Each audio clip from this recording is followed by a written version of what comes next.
Welcome to Passion for the Pastime, where baseball lives 24/7, 365. Catch conversations with beat writers, broadcasters, current and former players of all levels. Now here's your host, Walter Balsetta. Whoops, I fumbled. I got to get out of here. Walter Balsetta.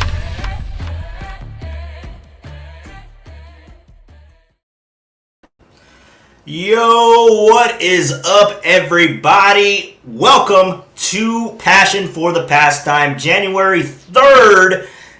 We end this week, and we did have some breaking news earlier today, so we'll get into that. You were wondering, well, what is that clip art? What is that that thumbnail for the YouTube? That is Hye-Seong Kim, who is now a member of the Dodgers. The Dodgers just continue to get richer. Rockin' New Era, is your mic on? It is on. Let me double check really quick. You're messing with me. Let's see here. Yeah, oh no, you know what? My mic is not on. Go ahead and switch this on over to my Roadcaster. I think now we got it going. Now we got it going on. Now let me know how that sounds rocking. Appreciate you checking in. Doesn't sound clear. All right, well then, let's go ahead. There we go. All right, Rockin', you're throwing me through a loop, bro. You're throwing me through a loop. I know I gotta anticipate the delay here. Yes, Tacky, what's up, bro? What's up? Thank you guys for stopping by. Passion for the Pastime. What I was talking about was it's January 3rd. We're getting into 2025. Happy New Year to all of you. Is January 3rd a little bit too late to start saying Happy New Year? Like, when is the cutoff? Is it the day of, like, you can only say it January 1st? Can you say it January 2nd? How far do you go into the year with saying Happy New Year? Because I got a text message today from our guy Young Tone, if you guys are familiar with the morning show, and he he texted me. He said good to hear from you, Walt, because I haven't been at the station since the 24th. When I filled in with Derek Papa, who is now on air with Adam Copeland for Dirty Work. Me and Derek did a 2.5 hour show on Christmas Eve. So going into that Hawaii Bowl game. And so, yeah, anyways, he hit me up. He hit me up and said, "Oh, Happy New Year, bro. Good to hear from you." And I was just like, Tone, it's January 3rd, bro. Get over it. You know what I mean? So messing with them, but also a real question. How late can you go into the year in saying Happy New Year? Rockin' says until the end of the month.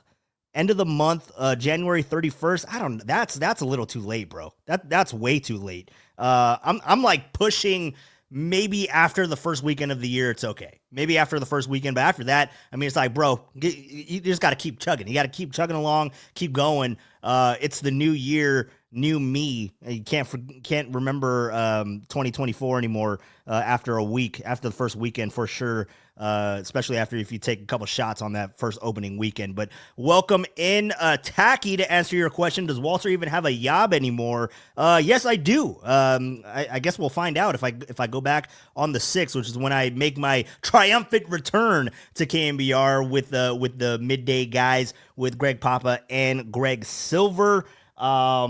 So yeah, I mean, I anticipate having a yob. I don't know.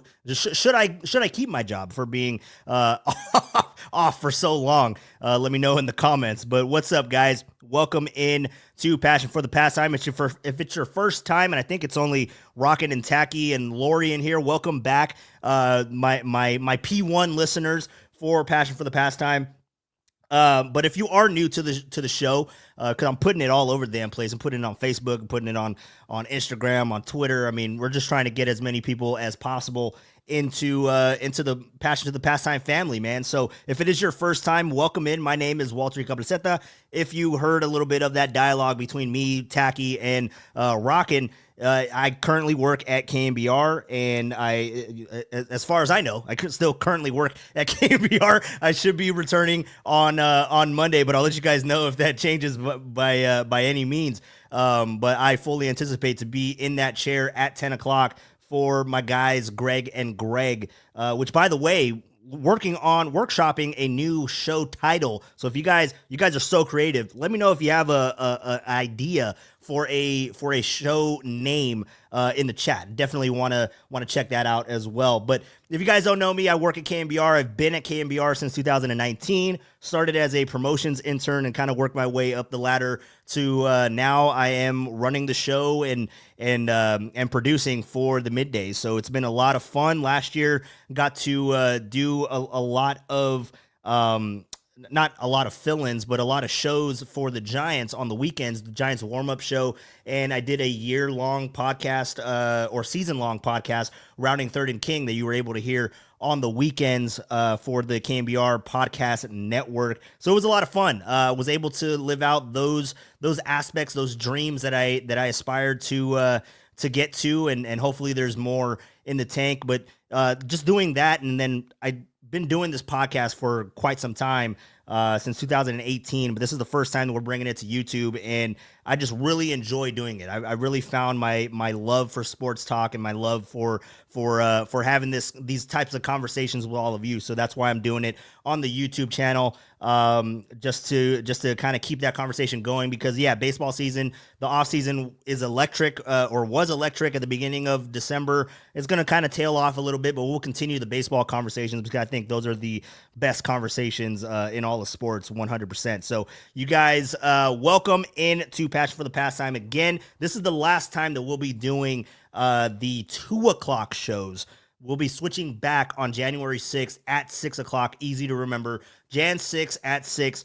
And we're going to keep it going at 6 o'clock for the foreseeable future. Unless something changes in my schedule, I will definitely let you guys know and keep you guys up to date on that. But we'll be doing 6 o'clock p.m. Pacific Standard Time on January 6th. Up until up until we don't, up until we change something. But that's what I foresee as doing going forward. So it's a lot of fun. We're definitely going to get into the Dodgers. That is the main topic of conversation. And obviously I'm a Giants fan. You can see this on my hat. Got the Giants hum baby hat right here. The batting practice from last year. Love that they rebranded and kind of brought these back for batting practice. Got my JT Snow. Got all this Giants memorabilia circling around me. But we will get into. I even got Lucille right here.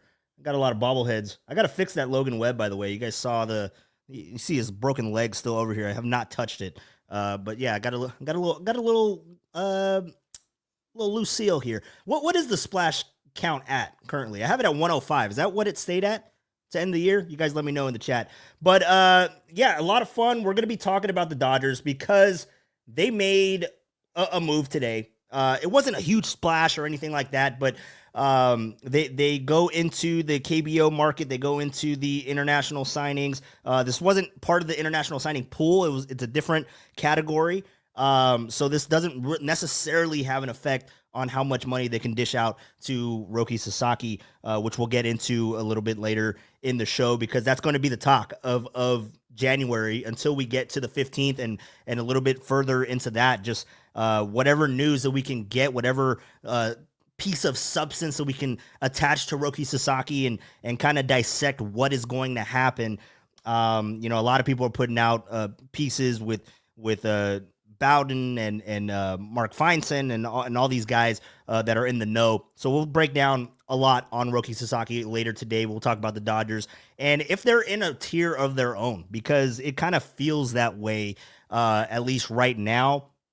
I don't think the Giants are in a tier to compete for the division. I just don't think that that's a possibility, but you never know. I mean, we go back and look, and 2021 might have been the biggest anomaly in sports, winning 107 and edging out the Dodgers. That was just incredible. Now that you look back on it and how good those teams were, in particular to the Dodgers. But now you fast forward a couple of years, the Dodgers have just continued to increase and get better, and the Giants have kind of middled around 500 and in some parts have regressed. So we'll talk about that. We'll see where everything stands in the National League West. But I want to talk to you guys first. Let's get out to the YouTube chat. Let's see what's up. I answered Tacky's question if I have a job. Yes, I do. As far as what I know, and maybe Mike Holler is watching this. Maybe he's having second thoughts. I don't know. We'll have to find out. But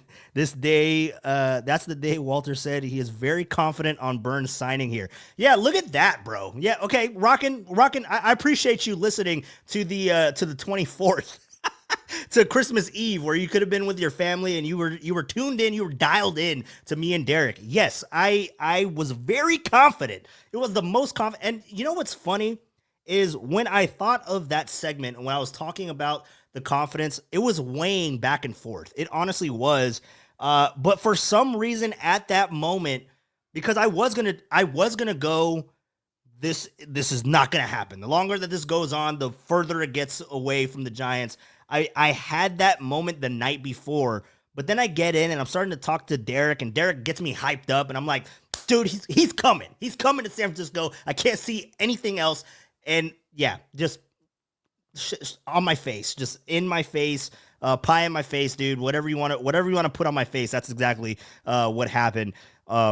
After that, I mean, it wasn't even, I don't even think it was a week. It wasn't even a week after. It was literally that Friday, because I talked to Derek on that Tuesday, and yeah, Friday at 10:25, 10:30 or something like that, Corbin Burns signs with the Diamondbacks. And are the Diamondbacks the best option right now as to, like, are they the biggest threat to the Dodgers? We'll get into that a little bit later, but I want to have your thoughts on that as well. So think about that. Who's the biggest threat to the Dodgers in repeating? Because baseball, we haven't had a repeat champion since the late 90s, early 2000s, right? The three-peat New York Yankees. We haven't had a champion go back to back. We've come close, but it's never happened. So it has happened, but it hasn't happened in the last 24 years. So we'll have to look at that as to who are the biggest the biggest threat to the Dodgers at this moment in time in January of 2025. So we'll definitely get into that. Tacky, what's up? Why do you assume I wish for people to have a happy new year? Yeah, you know what? That question, Tacky, it wasn't addressed to you. It was addressed to Rockin', really, and anyone else who was in the YouTube chat.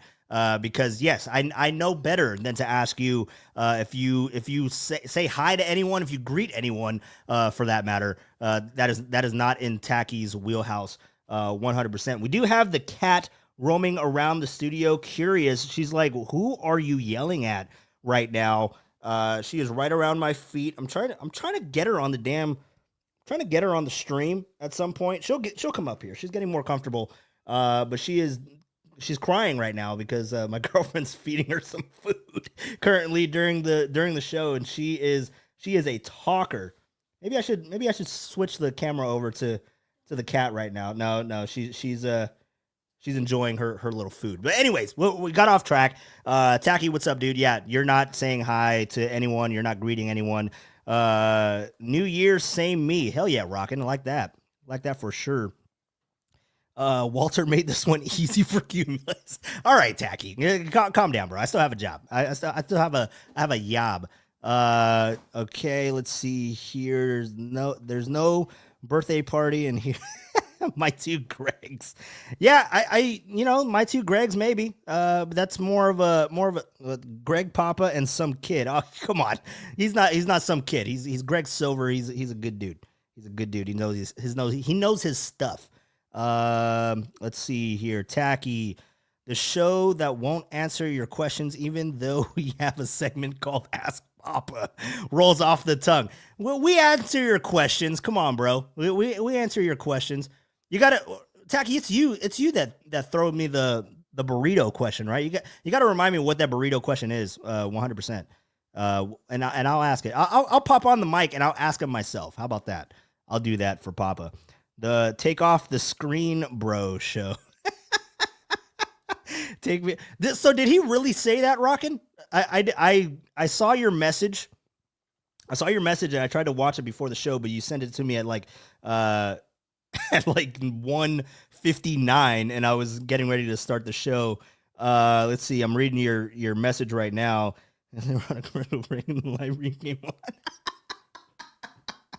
Okay. Wait. So did you guys hear him say "take me off the screen"? Is that what happened? Is that what happened? I love my guy Cole. Shout out Cole Pelt. That's my dude. Take me on the screen, bro. Shit, you guys are so stupid. Damn it, I made a typo when trying to call Walters out. Oh, where's the SF Giants tattoo? Dude, you know what? It's on my left cheek. No, honestly, I pointed to my right cheek. Honestly, I don't have a Giants tattoo. I've wanted one for the longest, but like, what do you go with? Do you go with the SF? Do you go with the SF? Do you go with kind of like this symbol right here with the Giants? Do you kind of get a little bit? Because I was thinking about doing like a whole freaking like a sleeve of the World Series champions, but is that too much? Like, is that too crazy? Like, do you guys have Giants tattoos? I'd love to know like what the thought process is. Like, are you just going as simple as a logo, or are you wanting to like implement parts of the ballpark? Like, I don't know. I don't want to go with just the Giants logo. I don't want to go with just the SF or just this Giants logo here. Although the Giants logo in the, what was it? It was in the early 2000s when they'd have the Blackout Fridays, Barry Bonds with the black jerseys. Not this one. This one's different because this one has the SF. It's the alternates that they have currently, I think, or they had a couple years ago. It's the SF on the chest. Here, I'll just show you guys. I'm describing the jersey. It has the SF on the chest. I like that one, and I have this in the gray also. So I really like that style of jersey. But yeah, do you just get that SF? Do you get a logo? Like, love to hear your thoughts. I do not have a Giants tattoo. I do not have one yet, but maybe that's a resolution for 2025. Maybe I get that on there as a request from the YouTube chat. I'll definitely do that. Maybe we'll do a show live from the tattoo parlor. Me getting a tattoo, and I'll just be talking some Giants. Maybe we do that at some point when we get to not 100 subscribers, because that's a little bit more realistic, because we're around like 78 right now, I think. Maybe when we get to like 500 subscribers, I'll go into a tattoo parlor. So spread the word. That's on you guys. You guys gotta spread the word. Get the subscribers in here. When we get to 500, maybe I'll go do a live show from a tattoo parlor. Me getting a Giants tattoo, and hopefully it's before opening day, because I'd like to have everything ready to go, ready to rock for the 2025 season. Webb has a broken leg. Yes, he does. It is his left leg. So I don't know if that's an omen. I'm very superstitious. I don't even want to touch it because I feel like I already jinxed the Giants ace. So I'm just going to leave it there. Or do I need to fix it sooner rather than later to make sure that, everything's good? Like, I don't know. Hopefully, hopefully that doesn't mean anything going into this. Baseball fans and baseball players are very superstitious right now. And oh my God, an update. I'll let you guys know if I start to smell something, but my cat is in her cat box right now, and she's probably going to rip one in a second. So I'll definitely let you guys know if I need to take a quick break, because she definitely lets it all out, and it is not pleasant to smell.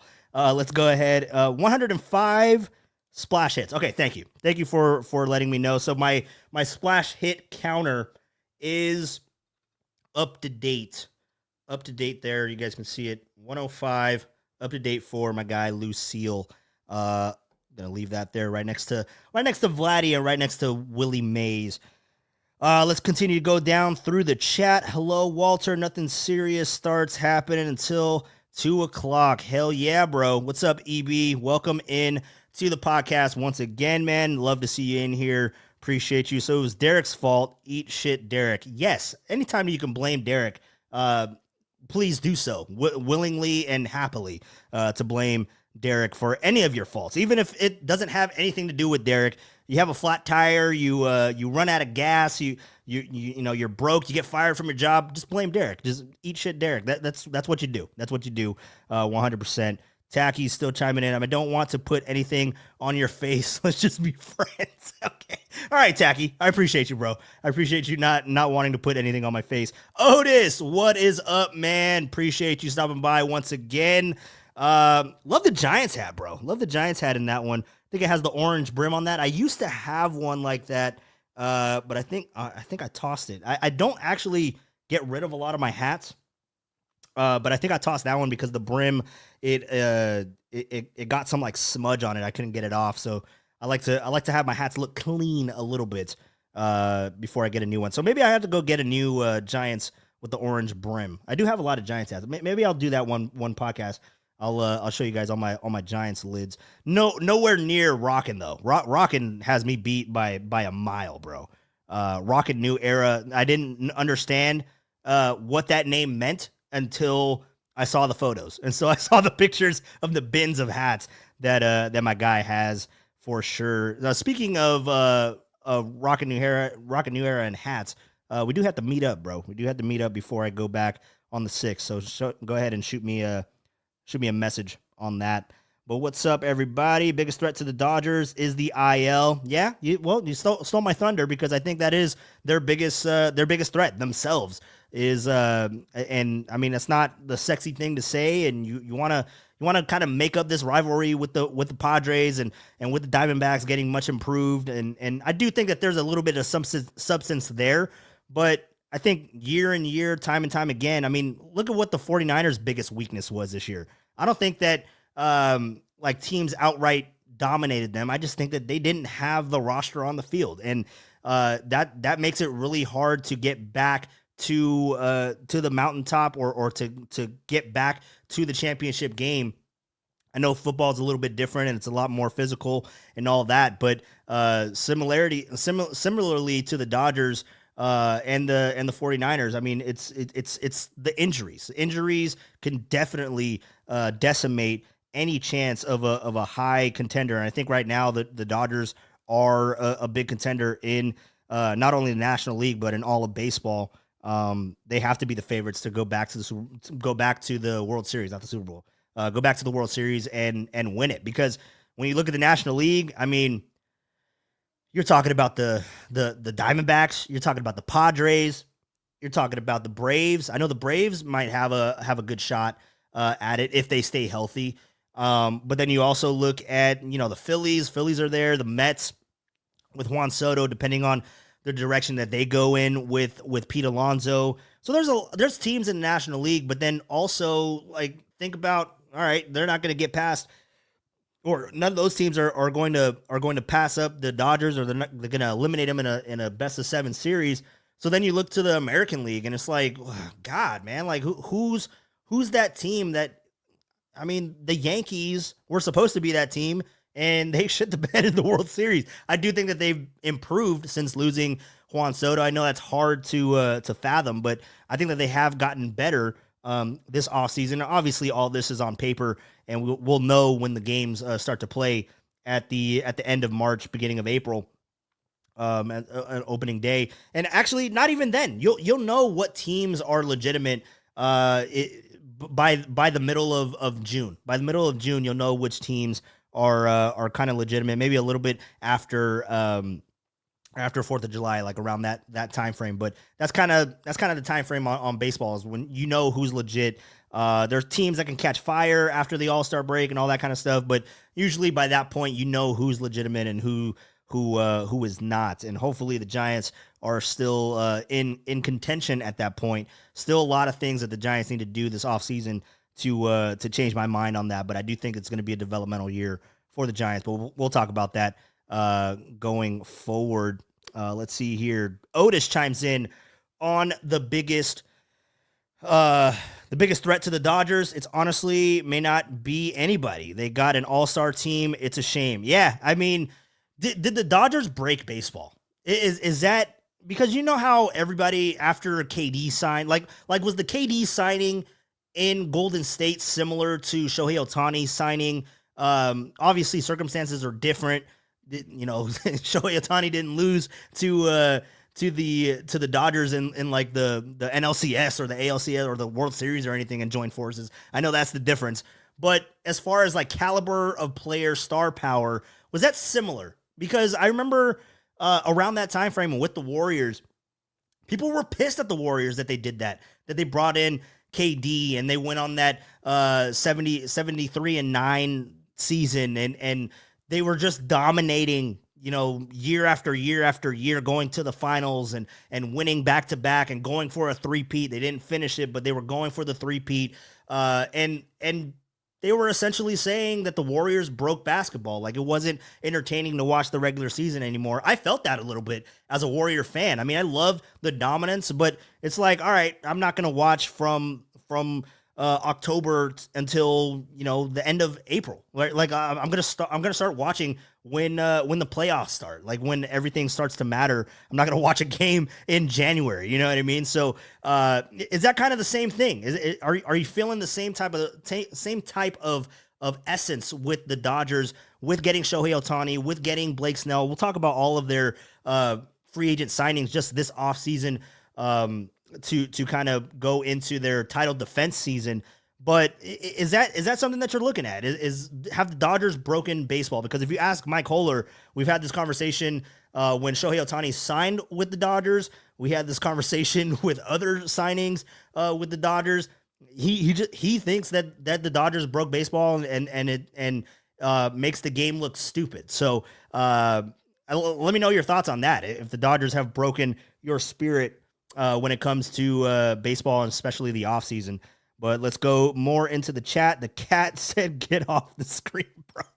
Oh, my God. Dude, I got to go back. I got to go and see what the hell happened. What time did that happen, Rockin'? Like, did you send me the clip when that happened? Because when I saw the clip, it was the end of the show, and it was switching to dirty work. So I don't know if you sent me the right clip. I'm gonna have to go look. But what time did it happen? I'd love to go back and see that. And if you guys heard that, Silver is awesome. Yes, he is. He's the best, man. He's pretty sick. He's pretty cool dude. Tacky, could Jesus? Okay, all right. Tacky, you got to send me this. Copy and paste it. Could Jesus microwave a burrito so hot that even he himself could not eat? Send me that. Send that to me in my DMs on Twitter, and I'll make sure to get that into the show at some point when we do a Ask Papa. I'll do that for you.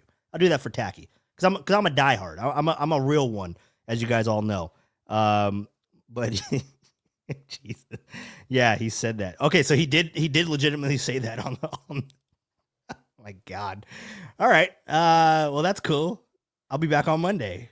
Let's see here. Lori, are you crabby today? No, Lori, that's just Tacky every single day. That's just who he is. He's the Ray Ratto of the chat. How about that? Is that high praise or is that not showcasing Tacky's true potential? But I would say that he's the Ray Ratto of the YouTube chat, wherever he enters the room. Click on the link after the show. Okay, I'll click on the link. I did try to look at it, but I only saw the end of the show, so I'll track back and look at it a little bit later. But yeah, appreciate you guys. It's a stick. I love everyone. I don't know if you love everyone, Tacky. I don't know. I don't know about that one. Giants logo. Tacky has a Niner tattoo. Does he have a tattoo? Where is the tattoo?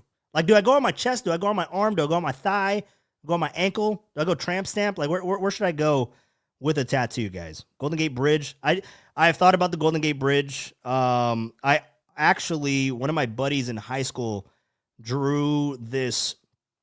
I don't think I have it anymore. Shout out Elvis if he's listening to this, but I doubt that he is. But I think he works at Tesla now. So he drew. He was very artistic, and he drew like the skyline of the city, and then smack in the middle, he put a cross in the middle of it, and I was just like, oh, okay, maybe I'll take out the cross and put like a SF logo in there. And I was thinking about doing that on my back, but I have not done that in that time frame. The Giants, I got the Giants logo, Oracle Park, the years of the World Series, Barry Bonds and Willie Mays. Oh, dude, sick. It's a Giants half sleeve. All right, bro, you got to show me that. Yeah, next time we get together. Yeah, because that's what I was thinking of. Is I was thinking of doing like Tim Lincecum, Mad Bum. Maybe get my boy JT on there. I don't know, like just getting everything on there. Maybe do like a couple of the statues, right? Like Willie Mays statue, McCovey statue. Maybe we'll have to see that. Is that a tattoo or just dirt is ink? All right, now you guys are fighting each other. That's hilarious. All right, Otis chiming in again. Wish the Giants wore the black alternate jerseys more often. They're too clean to wear for just Saturday night home games. They got to break those out on the road, dude. I agree. I endorse that, Otis. The black jerseys are sick, 100%. Damn, it's been 30 minutes, bro. I haven't even gotten into anything that I'm talking about. I'm just talking to you guys today on a Friday. By the way, we will have more guests coming next week. Been talking to a few people. Gonna set that up 100%. We're gonna have some familiar faces, some new faces. We're gonna have it all for sure. Let's see. Oh, and I just got a text message for someone, and we'll have them next week. So yeah, it's going down. It's going down live on the YouTube chat. But I appreciate you guys. Yeah, it's gonna be a lot of fun. I'll let you guys know who that is and who's gonna be coming on. Once it's etched in stone. Don't want to tease you guys too much and not deliver. I was doing a period. What? God damn it, EB. EB always gets me with the inappropriate comments, bro. You always get me every single time. I'm lucky. I'm glad that I read it before I said it. Jesus, man. I just see you guys pop in here. I'm just like, oh, dude, I'm gonna throw it up on the screen. I'm gonna react to it in real time. But EB has trained me that I need to read his shit before I pop it up on here. Jesus. Oh my God. Cat is cranking around. Okay. You tossed a hat? Yeah, dude, I did. It's just based on storage, bro. Like I got to make room for other things. I have to make room for other things. That's adulting. It's adulting. It hurt me. It hurt me to do so. But all of them were raggedy. All of them have put in their service time of about 10 years. So unless I really like the hat, then I kept it. I mean, one of my original Giants hats I have in there. I'm never throwing that one out. And then I have I moved them into the closet, or I don't know where I moved them. I didn't throw those out. I don't think I did. I'd be pissed. But I have my Bochy thank you hat. And then the original World Series hats, all that, got that going on as well. Otis chiming in again. Thanks, Walter. Yup, Giants hat with the orange brim. Yeah, that's the tough part about hats with the orange brim. Dirt shows up on the. Yeah, dude. I mean, it's not a make or break situation for me. Like dirt on hats. I mean, if anything, that brings class to it, right? But also, like, I'm also cognizant of. My hat is part of my apparel. So if my hat is dirty, then it makes me look dirty. I can't do that, and especially going into work and going out places. Like the hat is a part of me. So I do need to look a little fresh. Need to make me look a little fresh there. Taco Salad, what's up, dude? I think you're new to the show. Dodgers are probably good enough to win the Super Bowl. Yeah, I mean, they probably could. They're probably good enough to beat the 49ers at this point. I mean, geez, you imagine Mookie Betts at running back and Shohei Ohtani. Where would he play? He'd probably be the quarterback. Freddie Freeman, like tight end. Like, yeah, dude, they'd run circles around the 49ers. Taco Salad. I don't know if you're new to the show, bro, but welcome in. By the way, you look like someone I know. You definitely look like somebody I know, but. Shit, I don't know if I know you, but what's up, bro? Welcome to the YouTube chat. Appreciate you stopping by, and if you haven't subscribed, go ahead and subscribe to the podcast. This is kind of like an open forum Friday. This is not usually the format of this show, but I'm just having so much fun just talking to you guys and going through the chat. And then we'll talk about rookie Sasaki. We'll talk about the Dodgers. It is talking about the Dodgers today, so I think I'm just subconsciously putting that off for as long as I can. Let's see here. EB. Okay, let me read EB's chat comment here. What the Dodgers are doing. Okay, yes. Okay, that's a clean comment. Yeah, EB. Dodgers, I mean, are they the new dynasty? Are they the new version of the Yankees? Like, are they the West Coast version of the Yankees? I mean, for sure, like dollar amount, but as far as success right now, I just think that the Dodgers are in a prime a prime part of their organization to where they can literally go on a dynastic run and just rack off World Series. It pains me to say that, but I don't see anyone other than what Tacky said, other than the IL, other than themselves. I don't see anyone that's going to put up much of a fight against this team, man, especially when they continue, and we'll get into it. We'll get into it with their free agent signings, but today when they got Kim from the KBO, it's not a huge splash of a move. It's a depth piece, but it adds so much to their team that they already have ways to score runs. This just adds a new dimension to their team. And they're not even done. Like they could go get Clayton Kershaw again. They could go sign Roki Sasaki in 10 days. You know what I mean? Like, so it just keeps looking worse and worse as the offseason goes. But yeah, gotta expect every player to go to the Dodgers these days. Yeah, man, that's kind of how it feels. So then it's like, so what's the point? What's the point of playing 162? What's the point of playing, you know what I'm saying? Like, that's kind of how everybody was feeling about the Warriors. I see Otis chimed in on KD and the Warriors. KD on the Warriors was dope. Hell yeah, dude. The Dodgers, it feels different though, because they're getting all the free agents. The Warriors just got KD.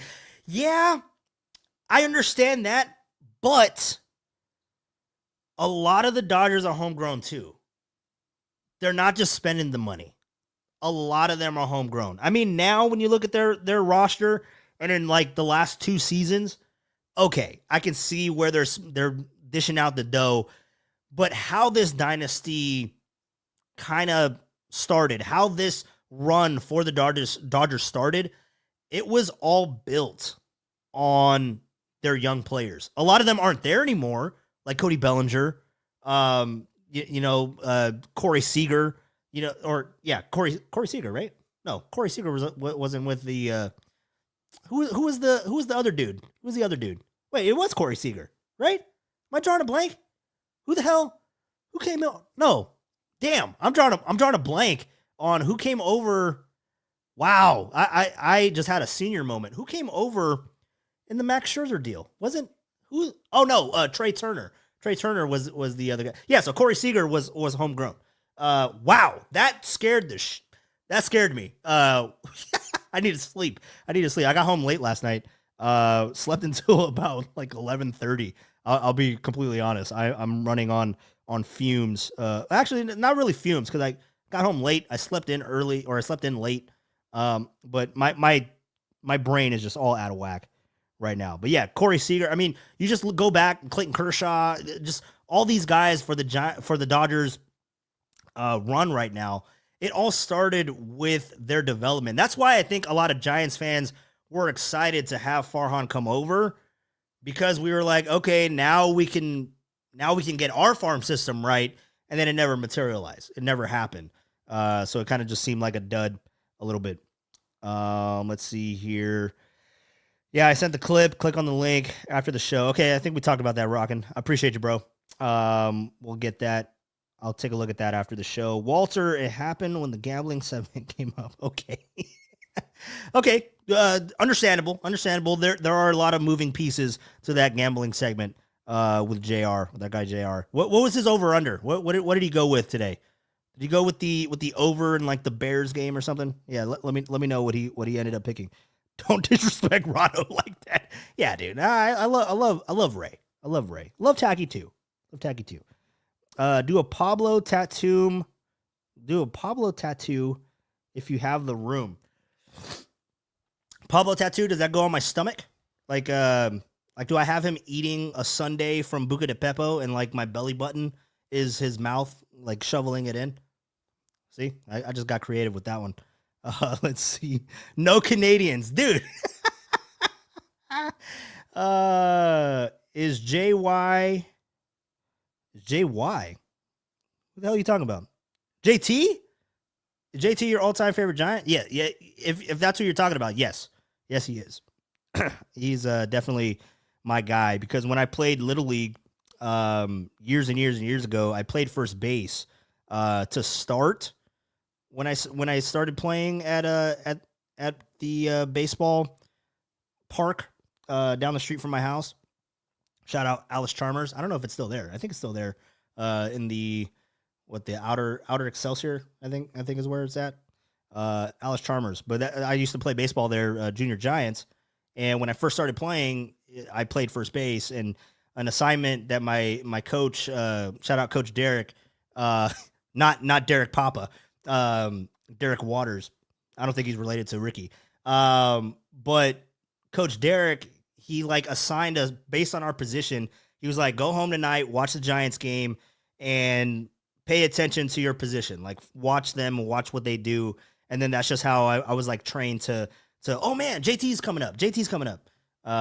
So, and then obviously like plays the first base and how he was defending and all that kind of stuff. Like, I just took note of it. And that was like part of my early process of being a Giants fan, but being a baseball player too. Walter Bougie. Yeah, dude, always. I'm not going to deny it. I'm bougie. I'm a bougie bitch. Let's go. I wish I never got rid of the old spring training hats with the G on it. Is it the old school, not this G, but the throwback, the like cursive G? Is that the one that you're talking about? That's a sick hat for sure. Got to learn how to clean them. I've tried to, but I've always messed them up, dude. I've always messed them up, and the firmness is never there anymore. I have like one of those hat racks that you put the hat on and you throw it in there, but I don't think that's effective. Like do you? Let me ask you, like, do you use like a toothbrush? Is that what you do? I don't know. Taco salad looks like Paul Bart. Paul, isn't it Blart? Paul Blart, the mall cop? That's hilarious. If it looks like Paul Blart, then I think I know who that is. If it's my guy Al, what's up, Al? Oh, taco salad. He would be taco salad, by the way. Need more than one ring to be a dynasty. Well, they got two. I know. I know 2020 doesn't count. Yep, Corey Seager, Bellinger. Yep, Seager was a Dodger. Trey Turner. No, but Trey Turner wasn't wasn't like a homegrown guy. Walter on dope. Yeah, I think that's safe to say what happened there. Yeah, I always bet JR's bets. Never shout out Derek. JT Snow, that Rams fan. No, don't do the hat rack. Use a toothbrush. Okay, some soap. Don't soak the brim. Yeah, see, I mean, that's what I did. I had the hat rack and I tried it, and it ruined some of my favorite hats in my early years. And then I was just like, okay, I'm just gonna ride out a hat as long as I can, and then I just got to toss them and get a new one. That's what ended up happening. Charlie Morton just signed with the Orioles. Did that just go down? Thanks for the heads up. I'm not surprised at that. What's the deal? 15 million signed with the Orioles. Year 1, 15 million. First with the money, Mark Feinson. I'll have to get him on the show at some point.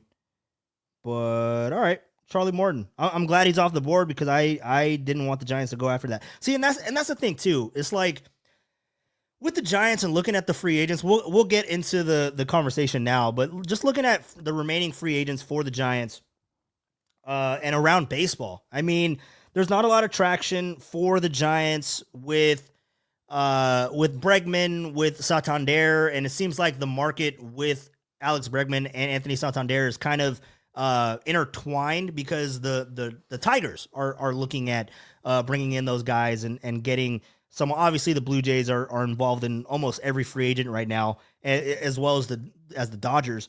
But for the Giants standpoint, it seems like the only guys that they're really linked to, and I'm actually not surprised, but I'm a little bit encouraged by the Giants front office really doubling down on their young pitching.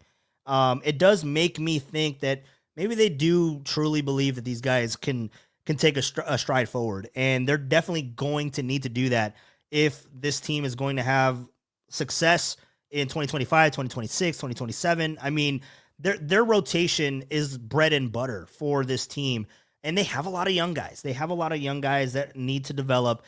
So I understand that. I don't want to see Justin Verlander as a Giant. I don't want to see Max Scherzer as a Giant. As much as I like Clayton Kershaw, I don't want to see him as a Giant. I don't think that he's coming to the Giants. I don't think that there's any reason to believe that he's leaving Los Angeles.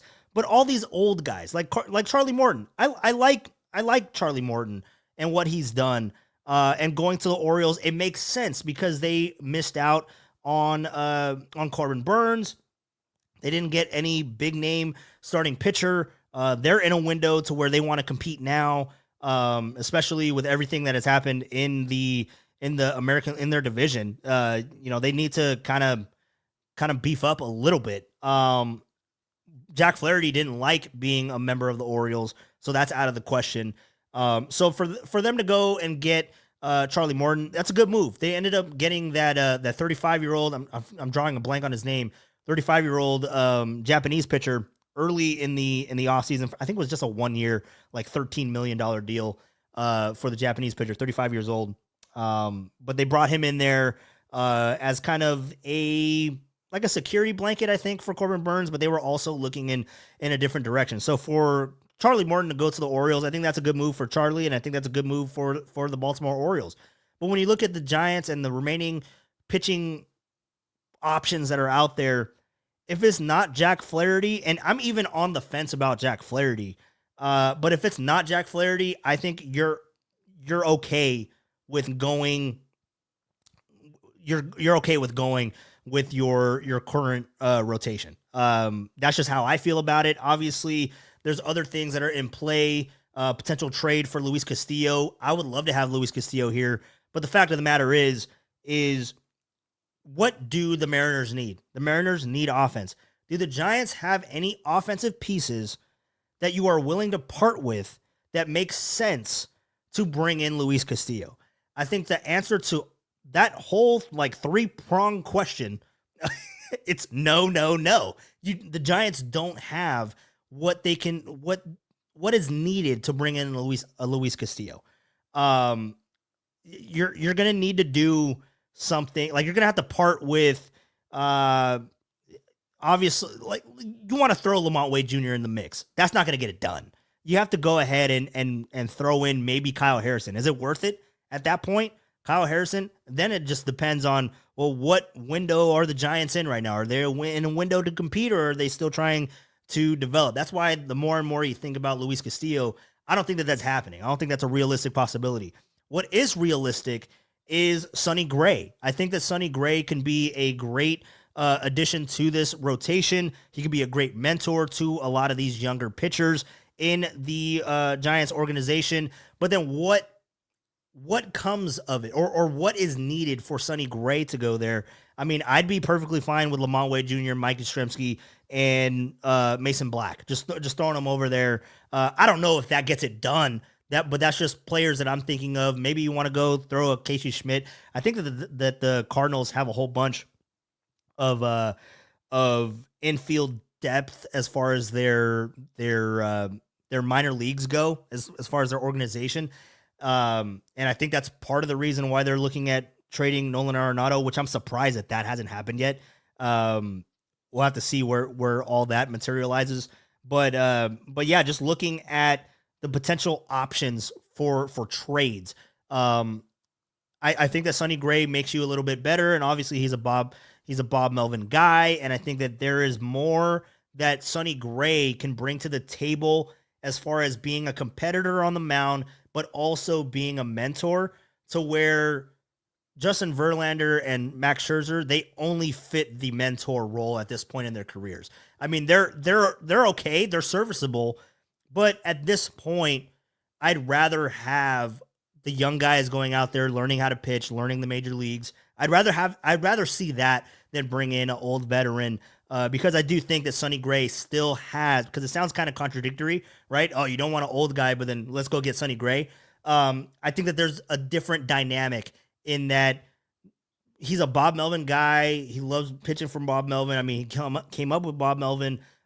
He's a competitor. He has grit, and that's something that could, it meshes well with Logan Webb and him being a leader. I think that would be another voice in the clubhouse that would help shape and mold these younger guys in the Giants organization right now, like the Kyle Harrisons, like the Hayden Birdsongs, unless they're included in a deal to bring over Sonny Gray. To which case, I would probably say I'd like to have Sonny Gray mentor Hayden Birdsong more so than Kyle Harrison. That's just me. I sound like a Kyle Harrison hater. I'm not. I really think that he still can be a good pitcher. I just need to see him take those next steps forward in his development, and that's mainly his secondary pitches, his out pitches. It can't all be fastball. It can't all be fastball. You cannot throw your fastball more than 40% of the time, and I think he was throwing it more than that. I'd have to go back and look at the pitch track numbers, but his fastball rate was incredibly high. And being a young guy and just trying to, and also not having high velocity, that can be problematic, especially with a guy that's trying to learn how to pitch in the major leagues. Jack Flaherty, let's see, Otis. Jack Flaherty would be cool. He's probably a third or fourth starter. Yeah, I mean, and is that something that you need? I think that you do need that because then it slots down your younger players. Like you slot Kyle Harrison down to a 4, and then you have Hayden Birdsong as your 5. You have Jack Flaherty as your 3, Robbie Ray as your 2, and Logan Webb as your 1. Maybe that's a little bit better. I think that Flaherty can potentially be like that bottom end 2, high end 3, like kind of that hybrid. But yeah, I agree with you. Third or fourth starter, that would be ideal. His ideal landing spot for a rotation. I think that that's something that the Giants could really value. Luis Castillo, Otis also checking in. Luis Castillo would be great, but he's the Mariners' ace. I would go against that. The Mariners have a lot of pitching, and Luis Castillo had a down year last year. The Mariners, if it was the right price, is what I'm saying.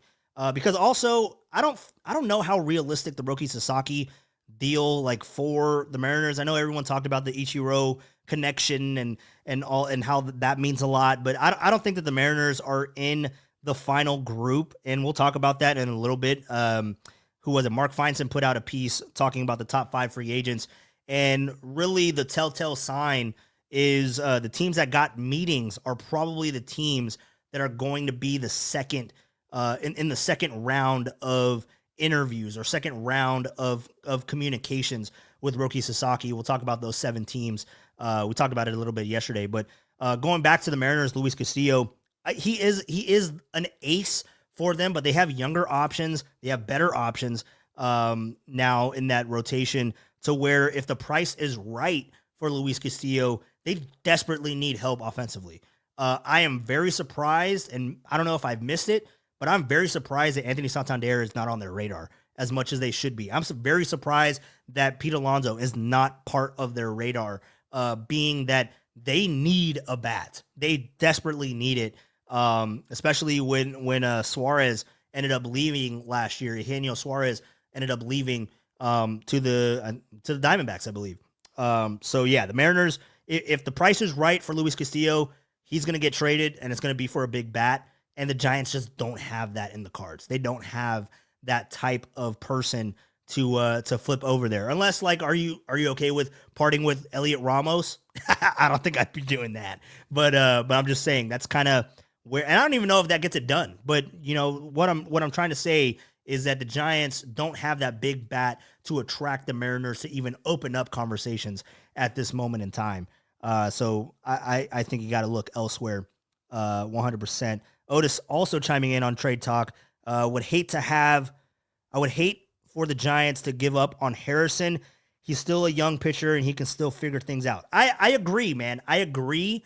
And I guess it's a question of, because he is young. I think he's entering his 24 season. I think he turns 24 actually, or he might turn 25. I can't remember, but his birthday, I believe, is at like the end of August, or maybe early October. I can't remember when his birthday is, maybe September. It's late in the year, I believe. But yeah, because he's so young, it's just how patient are you willing to be with a guy? But also, I wouldn't say that Kyle Harrison is untradeable. Like, he does have value.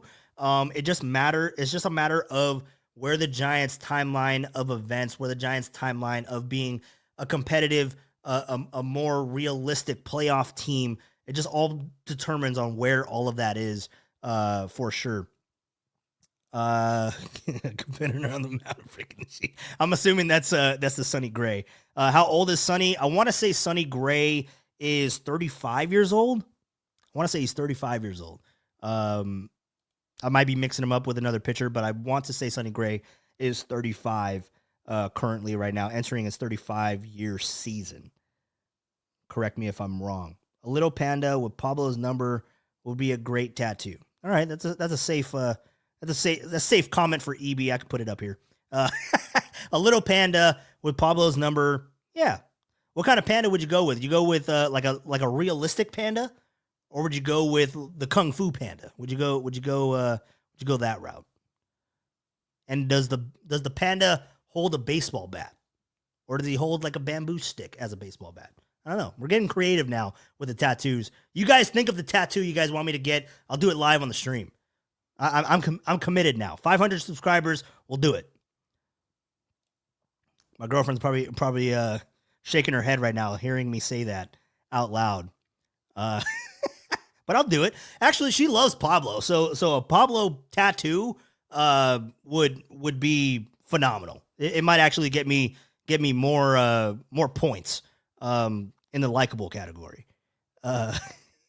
Ramos is an untouchable at this point. I think he's part of the future. I wouldn't say that he's untouchable. I think that anyone for the right price is fair game. Like with the Heat saying Jimmy Butler is he's not going to get traded, and then going even just keeping it baseball with Framber Valdez being, they're going to hold on to him. That just means that the right price hasn't been thrown their way yet. I think anyone can be had at any moment. But yes, I would lean more towards that statement, Otis, in that Ramos is part of future plans for this organization. 100%. Why doesn't Spencer S. come over here? Oh, yeah, dude. Love my rivalry with Spencer. Where is my guy, Spencer? Invite him over here. We'll have a conversation. Do I repeat myself? Do I repeat myself like Spencer? Or like he claims Papa does? Yeah. Let's wait for Spencer to come over. Kung Fu. All right, I'll go with the Kung Fu Panda. But again, is he holding a baseball bat, or is he holding like a bamboo stick, or is he eating or is he chewing on like a bamboo and he has a baseball bat? Look, see, now we're getting creative. Get a tattoo of okay, tacky. Calm down. Vlad Jr. tattoo. I would. If I got a Vlad Jr. tattoo, it'd be that Vlad Sr., Vlad Jr. when he was like a little kid, right? Them standing. I think Vlad Sr. was a member of the Expos at that point. It's one of those pictures that have been circulating around the internet. For the right price, you can. Okay, Tacky. No, dude. What is going on? Tacky's just off the rails now. Damn it, I was hoping that one would get on the screen by accident. No, I know better now. The EB has trained me to read the comments before I throw it up on the screen. But honestly, if you start, I'm not even gonna say like how it can potentially slip through the cracks. I'm not even gonna give you guys the idea, the thought process. You guys can figure that out. All on your own. You ruined the fun. Yeah, everybody pile on EB. Everybody pile on EB for ruining the fun in the chat. Did the cat stink up the room yet? No. It's just my own stank in this room, for sure. But all right, well, damn, I didn't even get into the Dodgers. It's 3:00. Should I get into the Dodgers? Should I save that for next time? Maybe I'll just get it out of the way.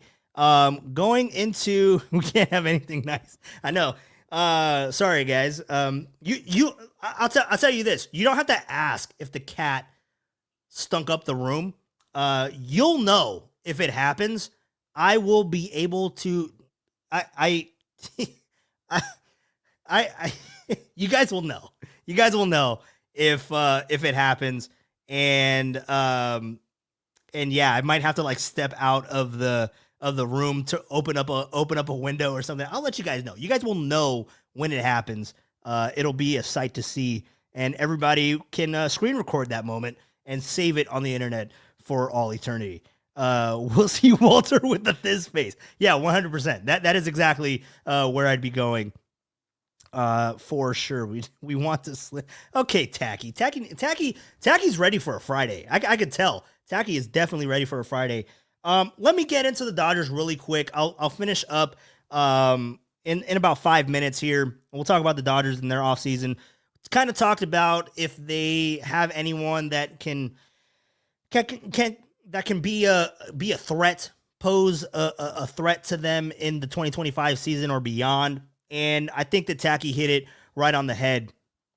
In that that the Dodgers, their own worst enemy is themselves. It is the injured list. It's you name it, whatever slogan you want to put in that is however healthy that they can be is how good they're going to be. And that's kind of could be said about multiple teams in any sport, but more so the Dodgers, because I think that they're in a different category, a different stratosphere of major league teams. And the reason is what Rockin was talking about earlier in the show is that, and Otis, everybody that was chiming in on the conversation earlier this afternoon was, it seems like the Dodgers just continue to get players left and right. And today we had breaking news on, let's see.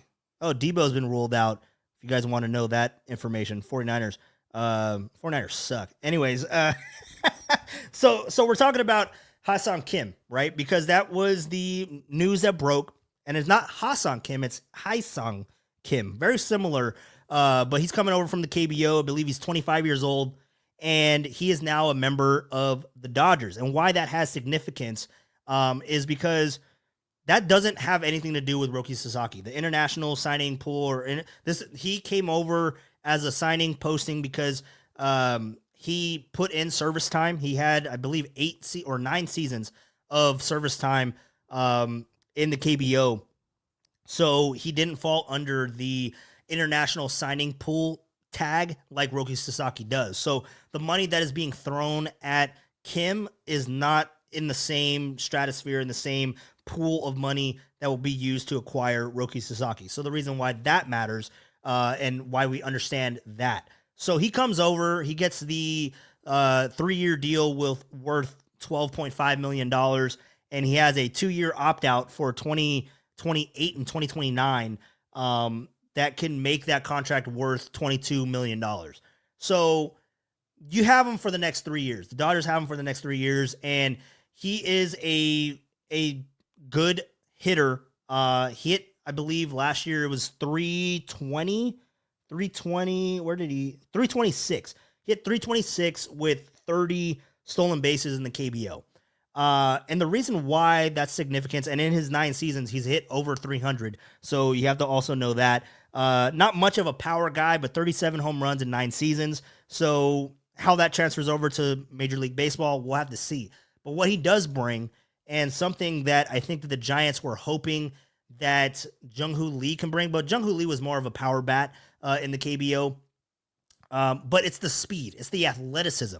And when you look at the Dodgers, you look at their lineup that they have, and they have Shohei Ohtani, who he entered the 50-50 club, but now that he's going to be pitching in 2025, I don't think that he's going to be that type of base stealer, because typically when he pitches, he's not stealing bases. So then the question is, well, who's going to wreak havoc on the base paths, right? I mean, you have Mookie Betts, you have what's it called? Gavin Lux that I guess can steal a base here and there. But outside of that, their speed is pretty minimal at this point. So now that you add Hye-Seong Kim, you add that dynamic to the Dodgers that can change the game. That he can be a pinch runner, he can steal bases, but he can also play in the infield. So then now you get all these combinations of he can go and play second base, he can play shortstop, he can play third, he can go at first, and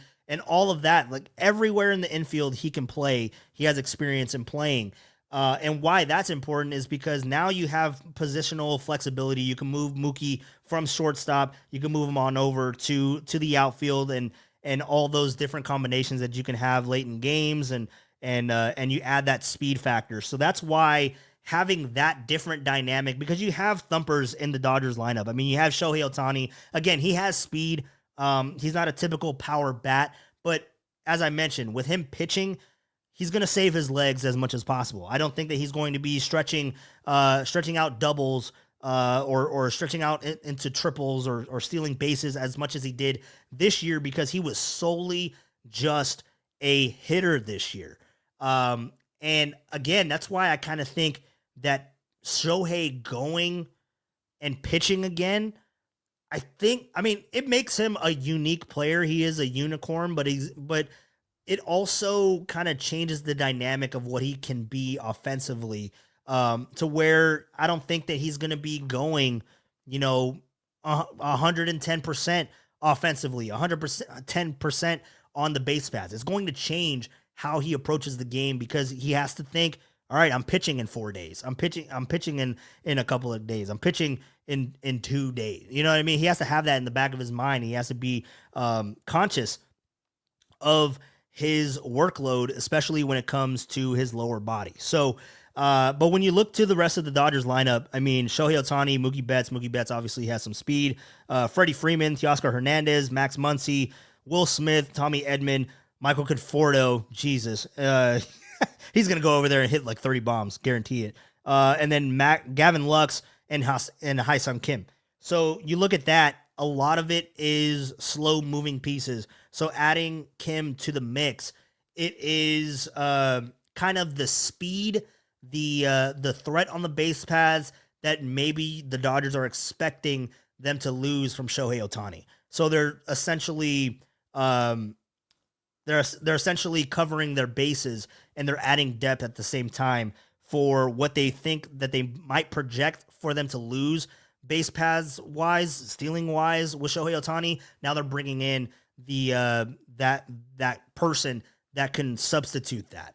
That's why I think it's huge. But when you look at the Dodgers and what they've done this offseason, they're not content with just the one World Series. That's what makes them so dangerous right now, is that they go out and what do? They get Blake Snell at the end of November. They go and get Blake Trinan in December. They get Michael Conforto, as we just mentioned.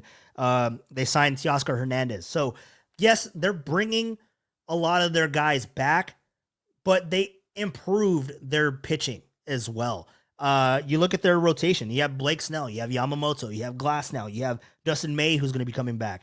Roki Sasaki could potentially fall into that category for the Dodgers as well. We'll have to see what that time frame is for Roki, and we'll talk about that. We'll wrap up here in a few minutes. But just to see how the Dodgers are approaching this offseason, and also just they still have interest in free agents that are still on the market right now.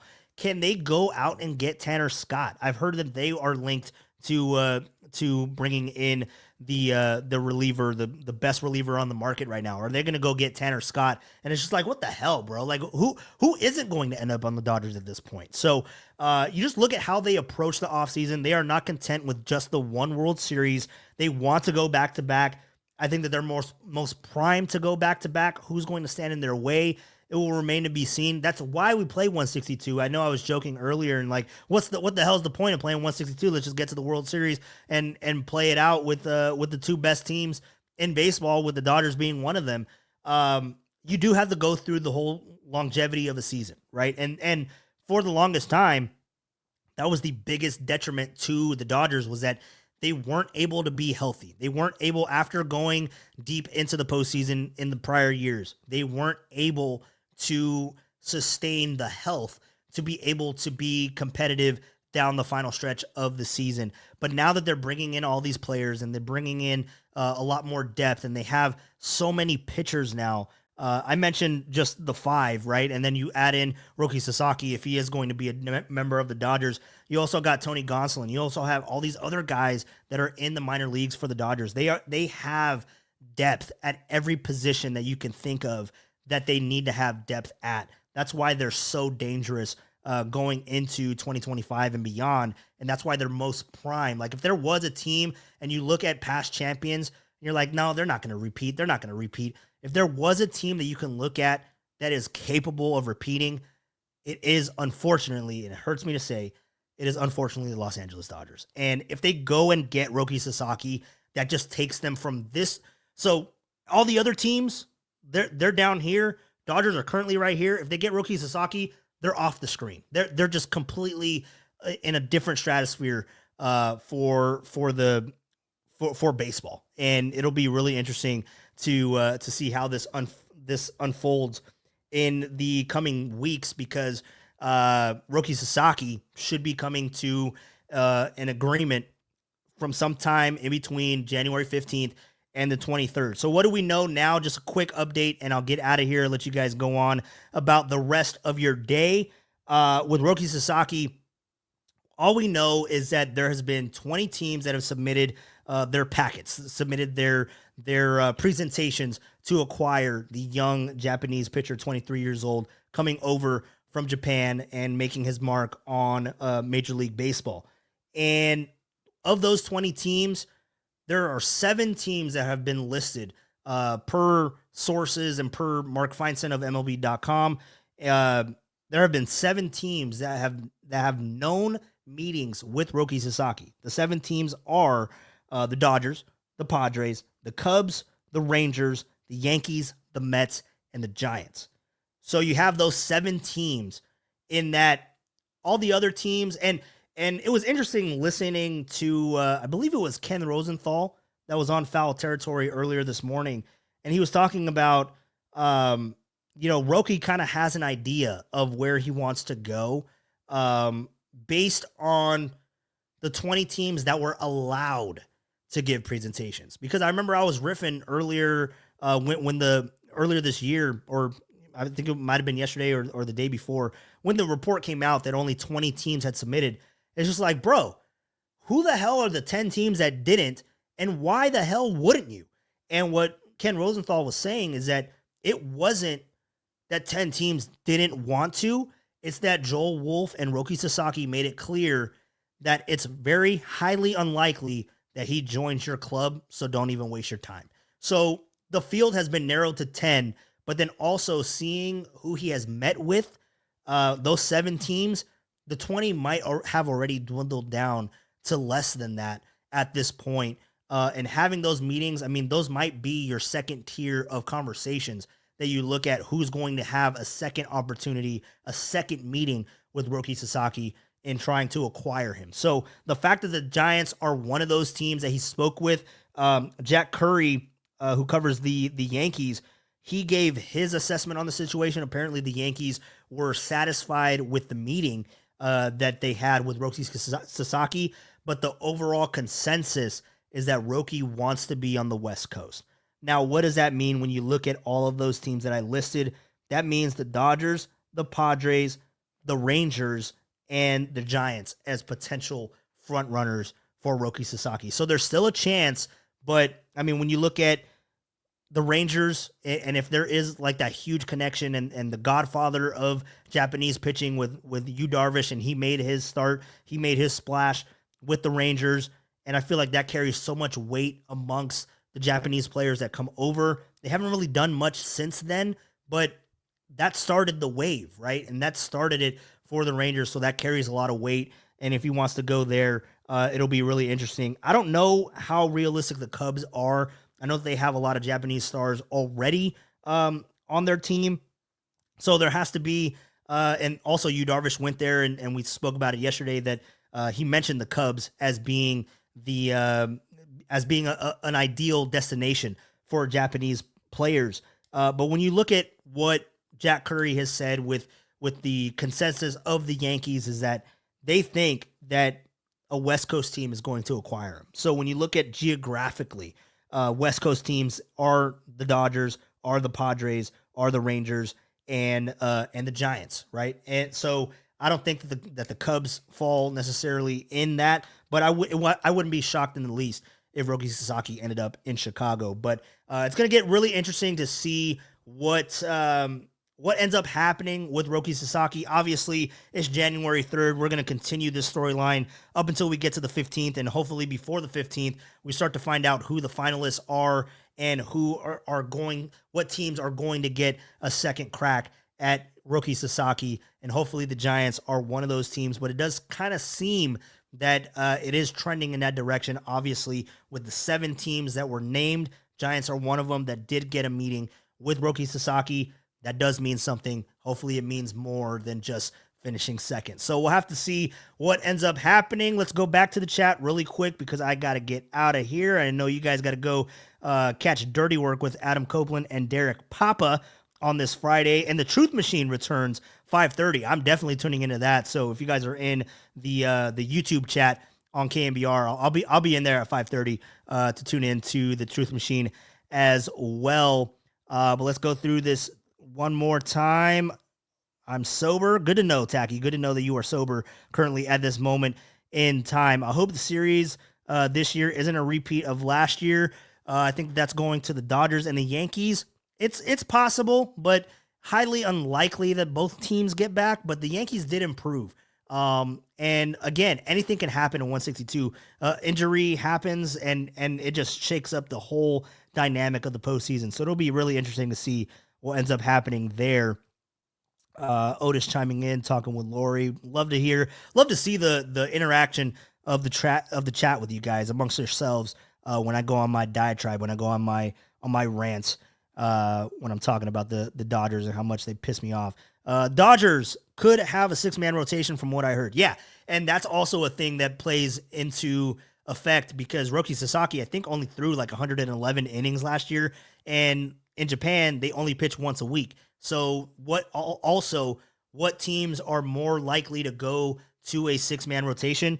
I've named off all those guys in the rotation, and I left some guys off with the Dodgers.